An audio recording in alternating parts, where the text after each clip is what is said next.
জামাতে নারীরা, অন্যদিকে জামাতের মিছিল। আজকে তারা এই উন্নতির নামে নারীদেরকে প্রতিটা বলে সম্বোধন করে।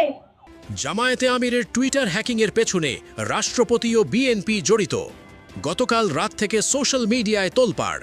জামায়াত ইসলামীর আমির ডক্টর শফিকুর রহমানের ভেরিফাইড টুইটার অ্যাকাউন্ট হ্যাক করে অত্যন্ত আপত্তিকর ও নারী বিদ্বেষী একটি পোস্ট দেওয়া হয়। পোস্টে বলা হয় যে ঘর থেকে বের হয়ে কাজে যাওয়া নারীরা নাকি পতিতা। সবচেয়ে সন্দেহজনক বিষয় হলো পোস্ট দেওয়ার সাথে সাথেই বিএনপি ও ছাত্রদল যেন আগে থেকেই প্রস্তুত ছিল।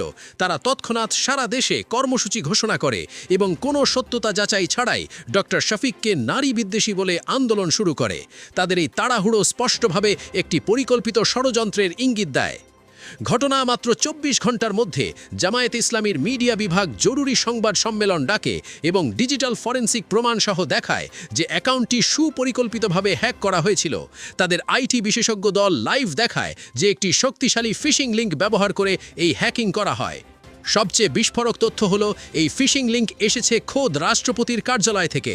রাষ্ট্রপতি মোহাম্মদ শাহাবুদ্দিনের ব্যক্তিগত সহকারী সরওয়ারের অফিসিয়াল সরকারি ইমেইল ব্যবহার করে এই ভাইরাস ও ফিশিং লিঙ্ক পাঠানো হয়। শুধু তাই নয়, হ্যাকাররা যে আইপি অ্যাড্রেস ব্যবহার করে পোস্ট করেছিল, জামায়াতের টিম সেটিও ট্রেস করে প্রমাণসহ উপস্থাপন করে। এই প্রমাণ স্পষ্টভাবে নির্দেশ করে যে এটি একটি সুপরিকল্পিত রাষ্ট্রীয় ষড়যন্ত্র।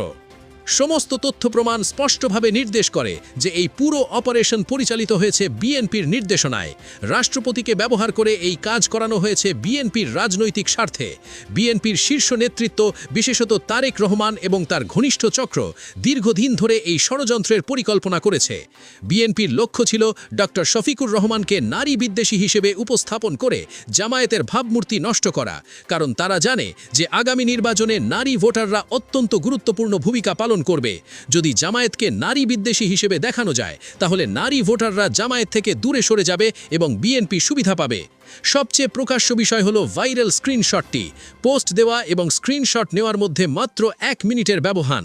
এর অর্থ হ্যাকাররা শুধুমাত্র প্রমাণ তৈরির জন্য পোস্ট করেছিল, স্ক্রিনশট নিয়ে তৎক্ষণাৎ ডিলিট করেছে।